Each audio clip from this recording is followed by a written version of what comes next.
Hey guys, so right now I'm going to teach you about utilizing Bitmex's function of reduce only and close on triggers.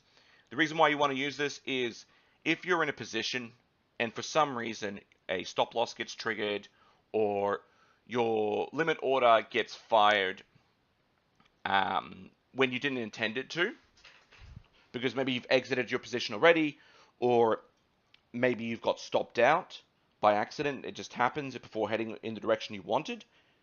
It will prevent you from making a second fatal mistake, which is leaving a order in place that you did not intend to execute. So, you might get stopped out, you lose that profit, then it heads back to the direction you were planning for it to head. All right, the order that you'll be placing is usually going to be the opposite of the direction it was just heading. So if it's a long position, you're looking to sell because you're looking to exit your position. If you don't have a position, you're just going to enter a short, and if it keeps going, you'll get liquidated. So you're going to get hurt once and then hurt again. So use this function absolutely. So let's enter a position just to show us what I'm talking about. So let's go with the buy order. Real simple shit here. So we're on the test. By the way, we're on Bitmex test because I wouldn't be spending real money. Over here on limit, you can use the reduce only function as well as the hidden function, which I personally would recommend because it basically hides your order from the market. It may not seem like a big deal, but if one day let's say you become a whale and you actually have a shitload of money, the last thing you want to do is advertise to everybody where you've placed a whole bunch of orders. Because then everybody else is just going to put an order right below yours. Because they know that if it reaches your position, the momentum of that buy or sell will be slowed down and you may not be able to exit. So I would absolutely be sitting it just under a giant whale. Right? So you can use that function. But let's talk about reduce only.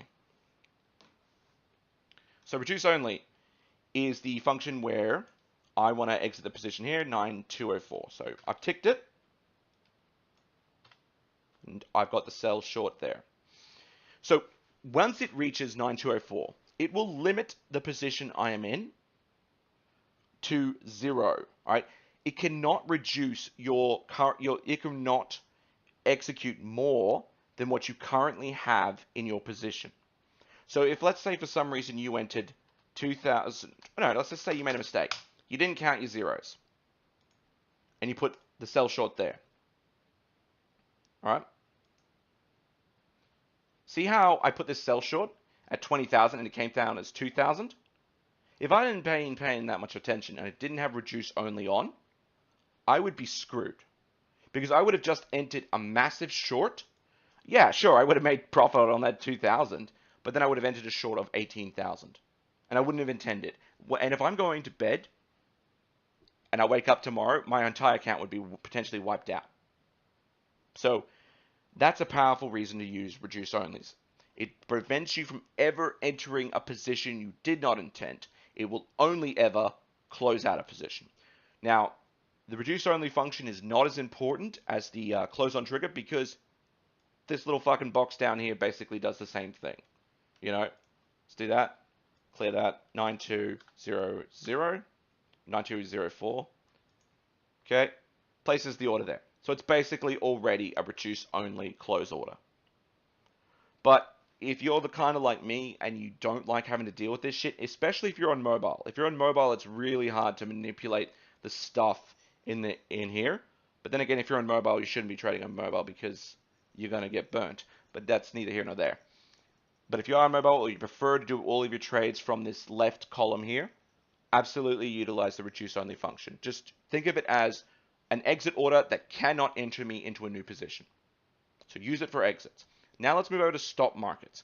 This is where you're going to place your stop losses. All right. So you've got two options. You've got stop limit and stop market. Never use stop limit because once the stop of a stop limit here, unless of course you're using something like, Binance or some other exchange where it's not retarded and doesn't have server overloads. Once that limit price here, once the stop price, triggers, by the time that happens, it'll more than likely have sailed straight past the limit price. So you won't be able to actually activate your stop loss, which will end up liquidating your entire position. which is probably more than likely end up liquidating your entire position. So never use those. If you need a stop loss, always use stop market. Never use stop limit. That's just don't do it. All right, don't use stop limit until Bitmex can actually sort this shit out. Following on from our mistake of making 2,000 into 20,000, if I again put the stop market order there, and I decided I'm going to make mine, fuck it, who gives a shit? Where'd you go? We'll just put it here. Put it here or somewhere. That's fine. That works for me. 8994. We'll just do this for now. Okay, if I just leave that there, notice, went to 20,000. Yeah. Now what happens if, let's say, this exit position here gets triggered at night before heading all the way back down? I've made profit. Wonderful. But I might make profit, and it might trigger this. You might think, oh, cool, I get to go in for a short. But then it might go back up, and you might not have realized that you're trading within some kind of channel, and any gain you made on that recent trade is going to be canceled by the shitty short that you had, especially if you've accidentally entered 20,000.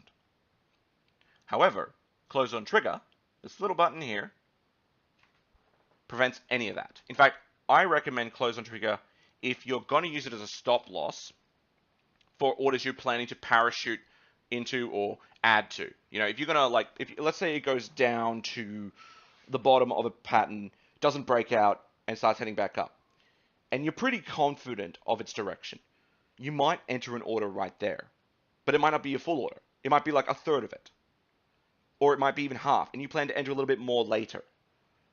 Some people like that strategy, some people don't. But maybe, even just maybe, it's a case of you've entered a nice order and it's gone for a big run, and you're deciding whether you're going to sell it or not, but you're going to hold it, and you start to see a nice bull flag appear. Well, why not enter more into your position? You know, it's only going to draw up your order slightly to a position, so you're still going to exit and profit for sure, but you have the potential to make even more profit. There's an option there. You don't have to change your stop market. All right? You can have this huge $20,000 order, 20,000 quantity order, with close on trigger. All you got to do is tick the little box, place it, and then when it triggers, all right, it won't execute any more than the current position you're in. So if you continue to add to your position, you don't have to update your stop limits, which is a bitch if you get server overload. So those are the two things, and I highly recommend using them.